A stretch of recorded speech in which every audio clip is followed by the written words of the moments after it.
Hello friends, today in the present video, I am going to start the Farmer Empowerment and Protection Agreement on Price Assurance and Farm Services Bill 2020. I will make total 4 videos in relation to this bill, and these are not any political videos. Nor through these videos I am supporting any political party. The purpose of these videos is get each of you familiar with the provisions which are given in the present bill, and this is only the educational video.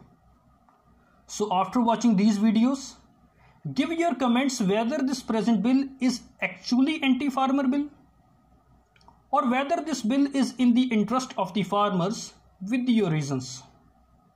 And kindly while making the comments, do not give any abusive language against any political party. So let us start the first slide of this video, that what was the purpose to promulgate the ordinance before this bill. It is very important to know that before introducing the present bill in the Parliament, an ordinance, namely the Farmer Empowerment and Protection Agreement on Price Assurance and Farm Services Ordinance 2020 was promulgated by the President of India on the 5th day of June 2020 by virtue of Article 123 clause number 1 of the Constitution of India, when Parliament was not in session. As per the purpose given in the bill and ordinance, the purpose of the ordinance and present bill is to provide a national framework on how to frame the farming agreements that will protect and empower the farmers with reference to the sale of farming produce at a mutually agreed price with a transparent manner. So before starting the video or in relation to the bill, it is also very important for us to know what is contained in Article 123 of the Constitution of India. Article number 123 deals with the power of President to promulgate ordinances during the recess of Parliament. It is very important to note the President can promulgate ordinances only when both the Houses of Parliament are not in session. But when both the Houses of Parliament are in session, the President cannot issue or promulgate any ordinance. So let us start Article 123 clause number 1. It has been stated here that if at any time, except when both the Houses of Parliament are in session, if at any time the President is satisfied that circumstances exist which render it necessary for him to take immediate action, then the President of India may promulgate such ordinances as the circumstances appear to him to require. And according to Article 123 clause number 2, if any ordinance is promulgated under this article, then that ordinance shall have the same force and same effect as an act of Parliament. But every such ordinance shall be laid before both the Houses of Parliament and shall cease to operate at the expiration of 6 weeks from the reassembly of Parliament, or if before the expiration of that period resolutions disapproving it are passed by both the houses, then upon passing of the second of those resolutions, the said ordinance cease to operate. And such ordinances may also be withdrawn at any time by the President of India.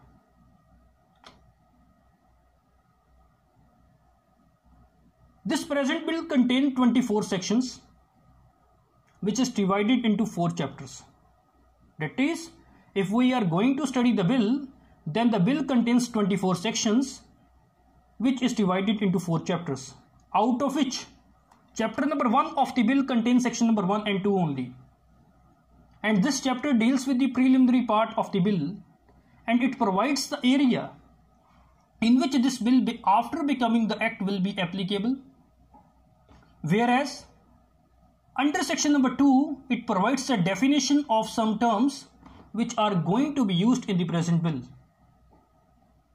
After that, chapter number 2 of the bill contains section number 3 to 12, which deals with the different aspects of the farming agreement. After that, chapter number 3 of the bill contains section number 13 to 15, which deals with the provisions in relation to dispute settlement between the parties of the farming agreement. And at the end, chapter number 4 of the bill contains section number 16 to 24, which deals with the miscellaneous provisions of the bill. Under section number 4 of the bill, under section number 1 of the bill, it has been stated that present bill be said to be the Farmers Empowerment and Protection Agreement on Price Assurance and Farm Services Bill 2020, and this bill shall be deemed to have come into force on the 5th day of June 2020 when the ordinance was issued by the President of India in relation to this bill. So after section number 1, we will discuss some important definitions which are laid down under section number 2. The first definition is, what is APMC yard? According to section 2 clause A of the bill, APMC yard means the physical premises covering agricultural produce market committee yard, which is established for regulating the markets and trade in farming produce under any state act. Okay, so this is something about APMC. And what is electronic trading and transaction platform? It has been defined under section 2 clause B. According to section 2 clause B, it means a platform. It means a platform which is set up to facilitate direct and online buying and selling for the conduct of trade and commerce of which things of farming produce, by which means through a network of electronic devices and internet applications. Then the next question arises, what is farm services? The definition of farm services has been given under section 2 clause T of the bill, and according to section 2 clause T of the bill, farm services include supply of either seed, feed, fodder, agrochemicals, machinery and technology, advice, non-chemical agro inputs and such other inputs for the purpose of making farming. And who will do the farming? It will be the farmer. So what is the meaning of farmer? The meaning of farmer has been given in section 2 clause E of the bill. According to section 2 clause E of the bill, farmer means a person who is engaged in the production of farming produce either by himself or by hired labor or otherwise. And in the definition of farmer, it includes farmer producer organization. And there is also a separate definition in relation to farmer producer organization which has been given under section 2 clause F of the bill. According to section 2 clause F of the bill, farmer producer organization means an association or a group of farmers by whatever name called, which is registered under any law for the time being in force, or which is promoted under a scheme or program which is sponsored by the central or state government as the case may be. And one of the most important definition is what is farm agreement. The definition of farm agreement has been given under section 2 clause G of the bill, and according to section 2 clause G of the bill, farming agreement means a written agreement. It is very important. Farming agreement must be a written agreement which is entered into between a farmer and a sponsor, or which is entered into between a farmer, a sponsor and any third party. And this farming agreement is executed prior to the production or prior to the rearing of any farming produce of a predetermined quality, in which the sponsor agreed to purchase such farming produce from the farmer and also to provide him farm services. That means to say, farming agreement must always a written agreement which can be entered into either between a farmer and a sponsor, or either into a farmer, sponsor and any third party. And this farming agreement should be written prior to the production or rearing of any farming produce of a predetermined quality. And under this farm agreement, sponsor agreed to purchase such farming produce from the farmer, and he also provide the farmer the farm services.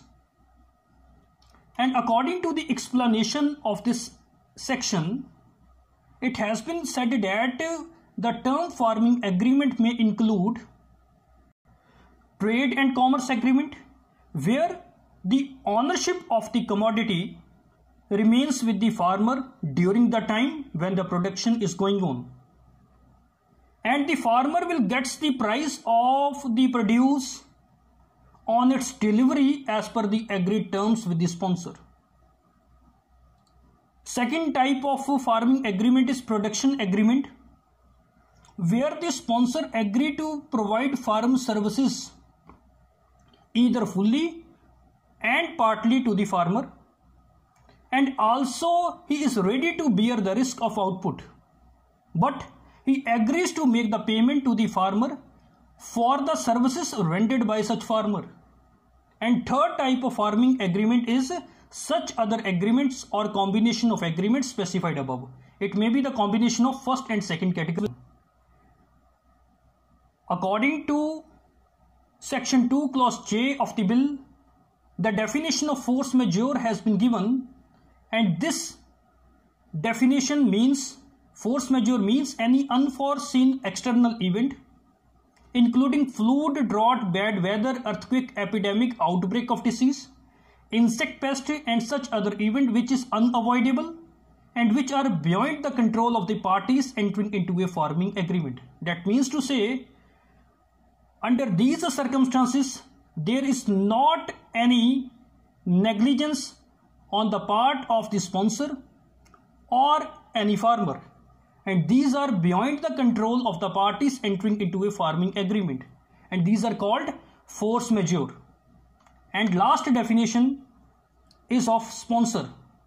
According to section 2 clause O of the bill, sponsor means a person who has entered into a farming agreement with the farmer to purchase a farming produce.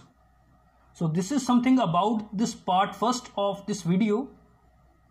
If you want to watch my next videos on this present bill, then kindly subscribe my channel and share my videos more and more.